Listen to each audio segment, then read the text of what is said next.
Hello, you wonderful people, and welcome to another episode of Super-Fanta-Fi. This being a show where I talk about TV shows of the supernatural, fantasy, and or science fictional genre. For today's episode, I'm going to talk about the latest episode of Charmed. A lot of really interesting things went down in this episode, so let's break it down. First and foremost, we have Harry, getting that vision from his Darklighter. And it was kind of obviously like how ominous it is, just like when he's kind of waking up and he sees like the green like poison kind of circling into his veins and stuff like that. And obviously he wants to go off and meet Darklighter by himself. Obviously like Maggie had a vision of like, oh, like the Darklighter's back, like what's and obviously everyone's telling Harry this is a bad idea. There's even that moment where like Macy is like, he's coming after me.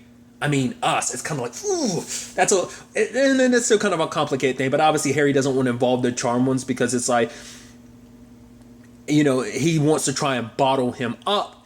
But obviously, Harry has a backup plan. We'll get to that soon enough. But kind of focusing on what the Charmed Ones are up to. Obviously, they're trying to get their powers back, but they can't figure it out. In particular, Macy's like, well, how do I get my powers back? She kept digging at the tree, but no luck.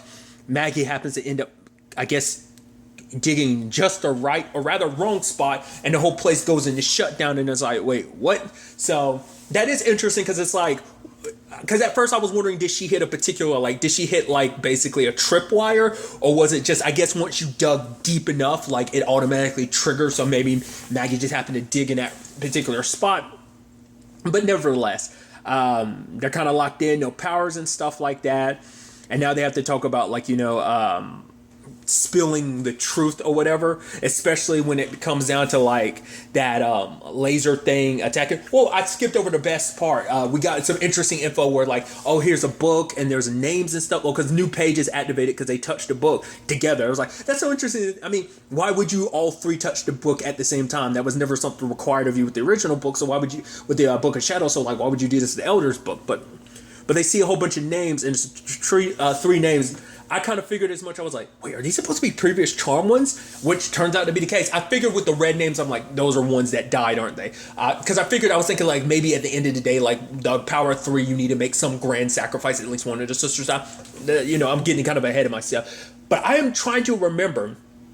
I don't think that was a thing in the original, because you remember, because in the final episode, basically it's a fast forward, it's a time skip, and we see that basically Wyatt and Chris are like at the Book of Shadows, so they're kind of like taking over their parent, the role of the Charmed Ones. So it's like, because like I said, I don't feel like I remember there being, like I said, maybe there was, and it's just been a while, so I don't remember, but I feel like if there were previous Charmed Ones, they would have made more note of it. So this might be something specific to the show, which is kind of interesting to know that generationally there are Charmed Ones. Apparently there have been Charmed Ones since the dawn of time, like three sisters, with powerful bonds chosen to be. It's kind of like that thing where it's like almost like a cosmic balance thing of like there has to be Charmed Ones in existence. But now it's also a rough thing for them. It's like, wait, so we're not even the first Charmed Ones. It's like, why the hell did the Elders hide that from us? I mean, I guess it's much like why the Elders hid the existence of Darklighters from the White Lighters. It's just because I think for them, they think there's probably some truths that are not needed, because I guess, because we end up finding out later on, but I'll get to it soon. But I guess it's like knowing the dark secret about the Charmed Ones, knowing that the power of three could ultimately be a blessing and a curse, that I guess like they're afraid like knowing what happened to past Charmed Ones would basically affect their decision. So it's like, as long as you don't know the bad side to everything, you're just going to continue doing your job because the world needs Charmed Ones, and the last thing we need is the Charmed Ones backing out of being the Charmed Ones. But obviously, also the Guardian allowing them to ask questions and stuff like that. But obviously, they run out of questions, and so the security system activates, and they have to tell the truth. And so that was interesting, like the back and forth between Mel and Maggie about the truths they've kind of hidden from each other. And the moment that all got brought up, I was like, oh, Macy's going to have to drop that bomb on Maggie, and she does. Honestly, went over so much better than I thought it would. Macy was like, honestly, because it's like she's feeling guilty, Maggie's feeling guilty about Parker's death, but it's like, you don't have to feel guilty, Parker's still alive. It's like, how can you? It's like, you were happy, I didn't want to compromise that. But the fact of the matter, it's really, well, for one, I forgot about the truth, that the bomb that gets dropped where it's like, yeah, I slept with Ruby, and they're like, wait, what? But then it's like, she's like, I don't know, it just kind of happened. And then Macy being like, I slept with Julian, I kind of made that happen. And Macy's like, Mel is like, oh, so goes there the whole no relationship thing, and it's like, no, we deserve happy, healthy relationships. So I just thought that was interesting. But yeah, like it's like at the end of the day, I think Maggie could appreciate where Macy was coming from. Even the sad situation of like her being like, honestly, it stems from the fact is that I at the end of the day, I wanted, I kind of I was a little relieved that Parker died, because the fact of the matter is she hated kind of being caught in that middle of remembering who Parker was and what they had and confronting the fact is of who he ended up becoming. Granted, that wasn't 100% him, but there was a fraction of him that led him to becoming that Parker. Yes, he was manipulated, but he still gave the jump start that led him going down that path. So that's still there inside of Parker. So, but that ends up activating like a third of the symbol. Also, Mel ended up dropping some info that basically Ray knew that he's always known that Maggie wasn't his, which Maggie's like, why didn't he tell? Just because it's a whole thing about truths. The fact of the matter is trying to do it to protect someone, but in the end, you might end up hurting them. Like keeping secrets might be more harmful than good. The true thing about the truth hurts and everything. But obviously, Mel having that whole thing about the fact is like she's actually kind of tired of being the responsible one, that basically so much stuff kind of falls on her. Like no one else wants that position, so she is willing to take it. Even Macy's admitting stuff like, maybe I drew that drawing talking about the fact is that it's actually the Darklighter, but I think in actuality it might be Harry, because the fact of the matter is she's like, I put up with these walls, I keep people at a distance, in particular you two. But what was really interesting was Macy's truth for her. It's like the fact of the matter is you two have a long relationship because you two grew up together. So sometimes I feel like the third wheel, but sometimes I kind of hate this whole power of three thing, because sometimes I want to just have my own identity. Because now that she's become part of the traumas, it's like you kind of feel like you lose yourself in it. And that ended up being her truth and everything. I just thought that was kind of fascinating. It was also very like cathartic to a certain extent, like get that all out there. And they go inside, and I still don't quite get it, that whole thing about like, okay, so this is where the amber comes from, that they finally go inside and see the tree, but it's also where the Darklighter's poison comes from. So does that mean that someone else out there has found a tree similar to this? Because especially with everything that goes down the Harry side of things, we'll get to that soon enough. But that must mean that someone out there must have found a version of this tree or its leaves or something, because it seems like that's where, to be fair, like the Darklighter, it was made by the elders. So, I was wondering if like maybe he knows something that, I feel like Harry would know, because anything that the Darklighter knows, Harry, not necessarily. I have to correct myself, because there's things that Harry finds out this episode obviously he didn't know, but the Darklighter knew, so it doesn't work that way. But it's like maybe, like I said, we'll get to it soon enough. I just thought that was interesting.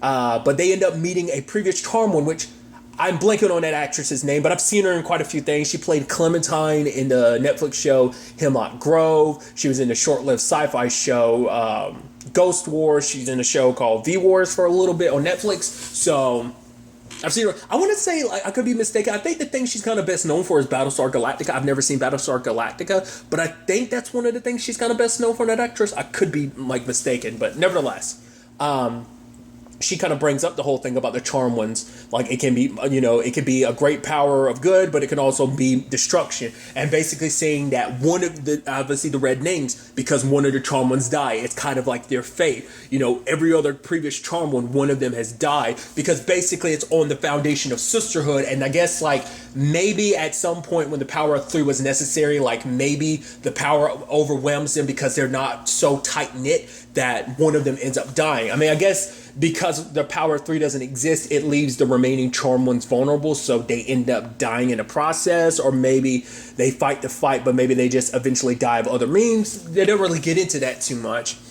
But it's like, okay, so is that kind of our destiny? But she's like, no. Like all of these trials, these questions, all getting the truth out, it's all been for the purpose of you have to make sure that your sisterhood is solid. Because the fact of the matter is, this has all been for the sake of hope. Hopefully that this set of charmed ones, their destiny won't be a repeat of history with every other, charmed one.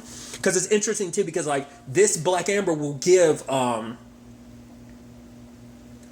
Macy back her powers, but the journey to reclaiming the power of three is a whole other journey in its own right. They have to basically go on their own journeys, separate journeys, before they can come together and reunite the power of three. So that's interesting, because I like that being a thing of like, and I like that because it's also like a way to kind of continue like building their relationships too. Like, we kind of have to not keep secrets from each other. Like, you know, our bond as sisters comes first and foremost.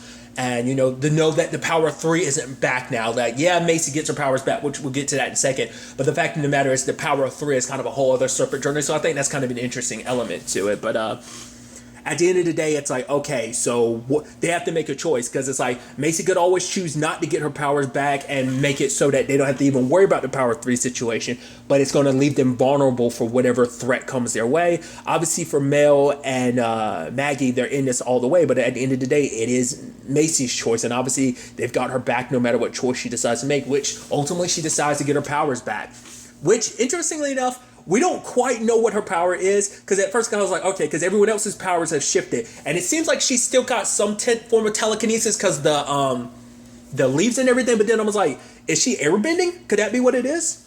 I mean, that could straight up be what, maybe not. Which would be interesting, just because obviously as a demon she had fire, and now like potentially as a witch, like I said, not unless it is just maybe a stronger version of her telekinesis. But it just seemed, the fact that she was like, and the leaves were spiraling like that, it looked like it was kind of like I said, I think she's straight up airbending. Maybe not. We'll kind of have to wait to kind of get the full like dose of what she's capable of. Because like I said, like everyone else's powers shifted, so why wouldn't hers? You know, so. That's an interesting development all on its own. I mean, obviously on that same side of things, you have, you know, everything between Mel and Ruby, which is like, it's good, you know? And, you know, obviously her being like, yeah, I'm not really good at this whole casual thing. It's like, right, you're kind of like a serial monogamous. So, but, you know, it's kind of like taking those steps, you know, and just kind of having fun for now. Maybe it'll turn into something more, maybe it won't, you know?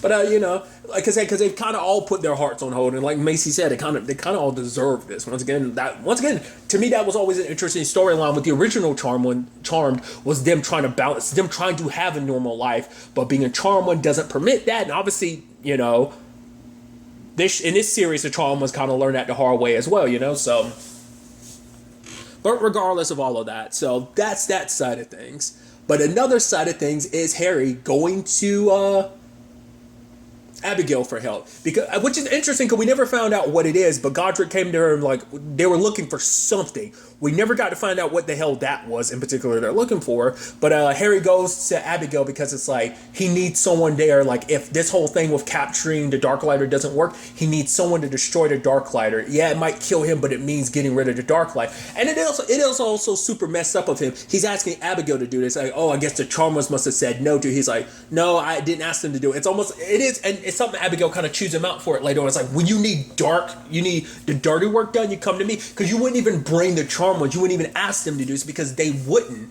but you ask me to do it. The fact is, you would even assume that I would be okay with doing that.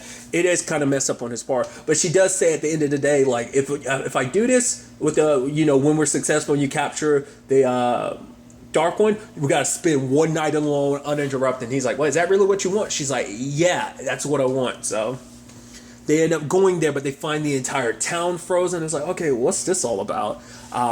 What's interesting, though, it's not everything. It's only people. The animals, the birds, the dog are all unfrozen. Even the vehicles are unfrozen because we see the blinker of one of the cars and like the windshield wiper still going. So not everything is frozen. Not even, like I said, not even everything living. But they end up finding a girl named Kelsey, and it turns out she's a witch. And it turns out she actually froze the town. So I'm like, oh, she's got Mel's power. But I would say on a greater scale because she froze the entire town. Like, because obviously Mel's original ability like had a limited like radius. Like it could never. I don't even think. I feel like there was one episode in the original show where Piper freezed the entire town by accident, didn't she? And she couldn't unfreeze it. I feel like that was an episode. I can't remember. But I don't think Mel's power ever stretched that wide. I think that speaks volumes in the sense that, like, Kelsey could, like, literally freeze the entire town. That was interesting. What's also, I skipped over it a little bit, but the fact is they found a device where it's like, oh, it's beeping and stuff like that. And it's like, oh, this is how the Darklighter was able to find all the magical creatures, because it's like, it detects magical creatures. So that's interesting. But Kelsey wasn't attacked by the Darklight, because that should have been a key sign too, because she didn't freak out when she saw Harry. So that was kind of a key sign of like, oh yeah, like you haven't met the Darklight because you would be freaking out because you know he has the same face as Harry. But it turns out we find out that the group that Nadia is a part of, it seems like the guy that tried to take her is a part of that too. And so obviously they show up trying to capture them, but Abigail handled that, and she burned them alive, showcasing obviously the power she got from Macy as well. So taking her fireball and Macy's fireball and burning them to a crisp. Obviously Harry blocks, Kelsey from seeing it, but he still sees it, and she sees the look in his eyes, because it's like she doesn't like it when Harry has to see her like that. At the end of the day, luckily they were able to kind of help Kelsey unfreeze everything. So a young witch out there, to be fair, she's kind of without guidance, because at least the Charmed Ones had the benefit of having Harry. Once again, there were no other White Lighters out there. At least, once again, the last one other than Harry died last episode, so that's that whole thing. But I'm curious to see kind of what ends up happening with that storyline, because I doubt we're done with Kelsey, because especially because she potentially is a target. But it's like, if you ever need me, you can call me. But once again, like I brought up earlier, Abigail's kind of upset with Harry, because it's like, yeah, you only ask me for the dirty work and stuff like that. He's like, but the fact of the matter is, I'm kind of like, I don't have any like darkness in me, literally. But she's like, you might need a little bit of darkness if you want to beat, the Darklighter. So that's definitely going to be interesting. I think Abigail's only going to tolerate so much from Harry, because, it's like, because she even referenced it earlier, the Charmed One, like referencing Macy as the one you want to sleep with but haven't slept with type of situation. So, I don't know. I think at the end of the day, like the only reason why Harry doesn't lean more towards Macy is because he doesn't want to cross that line, but also I think he's trying to respect her not crossing that line, because she kind of feels that way, but it's also a complicated thing of like, you get the feeling like she likes your Darklighter more. But it's like, if you went, and as you kind of refer to him as Jimmy, because he's kind of who you originally were, if Harry and Jimmy come together, like maybe that, it's definitely going to be an interesting thing. Harry does meet up with his Darklighter, and they end up, he ends up absorbing some of the poison, and that ends up connecting him. And so the Darklighter tells him like, oh yeah, like I'm not doing this because I want to. They have complete and utter control of me because of the talisman, but kind of figure out yourself, Harry. What is this all about? It's like, right, they were extracting. Yeah, and then it turns out, like, it's like, okay, so all this about capturing all these magical creatures, why they're getting, like, one in particular. Also notice they are getting, like, the alphas or whatever, so it's like they're getting, I guess, the most powerful versions, and I guess, like, in this particular case, they wanted a powerful, maybe they've gone after other, well, because obviously the Darklighter's going after witches, but he's killed them before, but maybe the whole point is to extract and then finish them off. But it's just interesting that it seems like the one they went out of their way to capture was Kelsey. Maybe it's just because of how powerful she was, the readings and stuff like that. But nevertheless, they're in this to extract abilities. And that's what I was figuring. Like, they were doing this whole situation as, like, a means of, like, gaining power or something. Like, that's what I figured as much with the Amber. Because, like, obviously they ended up using that to resurrect Home Dude, like, what was it, like 2 or 3 episodes back? The whole New Orleans situation. So, there's that. But it's like, I guess it's the thing of, like, humans kind of going without magic, and why should these other people get magic? I guess this is a group.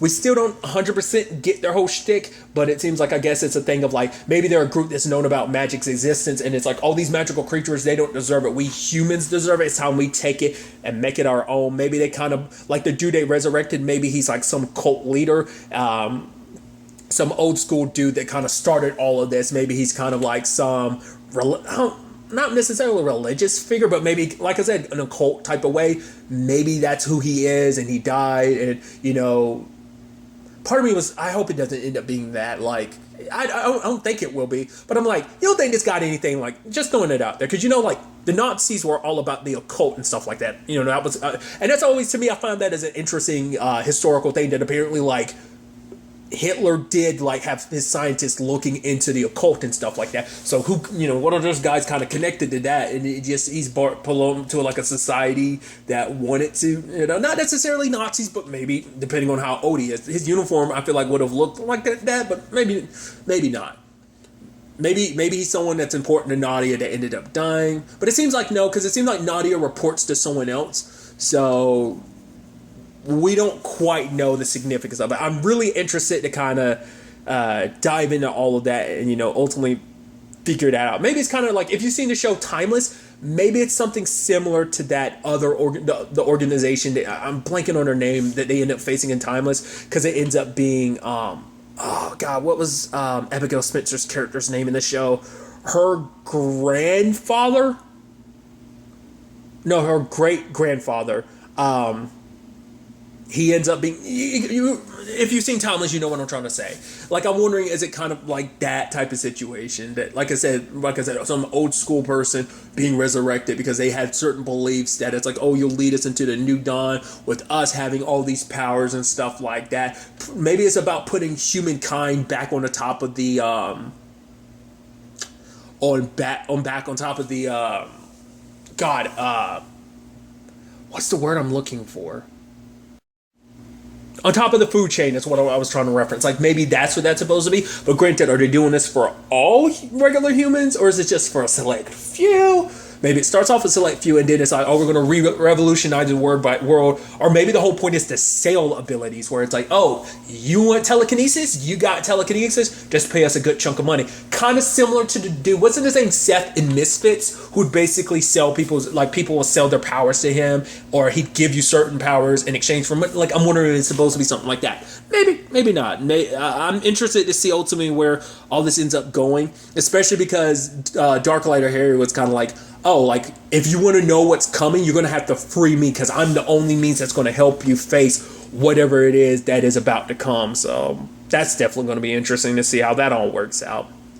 But really, that's all I'm going to talk about. So the next time we meet, be happy, be safe, live life to the fullest, and enjoy it. Good day, and goodbye.